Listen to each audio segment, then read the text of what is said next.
Die 7de in Paulus se lys van die vrug van die Gees is getrouheid. Stefan Joubert skryf oor getrouheid. Dit is daardie vrug van die Gees wat veroorsaak dat ons kan vasbyt.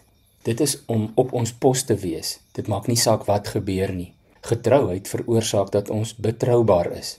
Die Here kan maar enige tyd op ons knoppie druk en ons sal daar wees. Anders as Petrus daar in die hoëpriester se binnehof, sal ons Jesus nie goedkoop uitverkoop deur te maak of ons hom nie ken nie. Nee, ons sal staan en val by die waarheid, by Christus self. Ons sal ons poste vreugdevol beman en bevrou tot sy eer.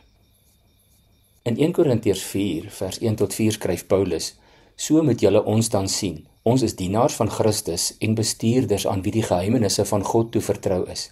Van 'n bestuurder, oftewel van elke kind van die Here, word veral vereis dat hy betroubaar moet wees. Maar vir my is dit nie van die minste belang of my betroubaarheid deur julle of deur 'n menslike regbank beoordeel word nie. Trouwens, ek beoordeel dit self nie eens nie. Daar is ook niks waaroor my gewete my aankla nie, maar dit beteken nog nie dat ek vrygespreek is nie. Dit is die Here wat my beoordeel. Ons kan eintlik in Afrikaans in elk geval sê dat betroubaarheid en getrouheid klein nuance verskille het. Die ryk man van Matteus 25 vers 14 het sy 3 werkers as betroubaar geag, daarom dat hy aan elkeen 'n aantal goue munte toevertrou het. Hy het hulle vertrou. Ander mense moet ons ook in alles en met alles kan vertrou. God moet ons kan vertrou. Hy reken op jou en my om sy getroue kinders te wees.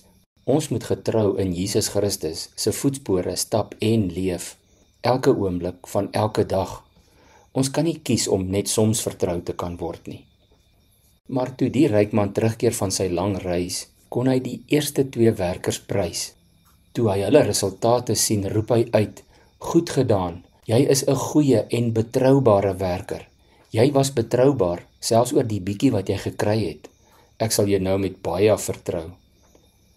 In die 1983 vertaling staan daar: Mooi so, jy is 'n goeie en getroue slaaf. Oor min was jy getrou, oor baie sal ek jou aanstel. Kom in en deel in my vreugde.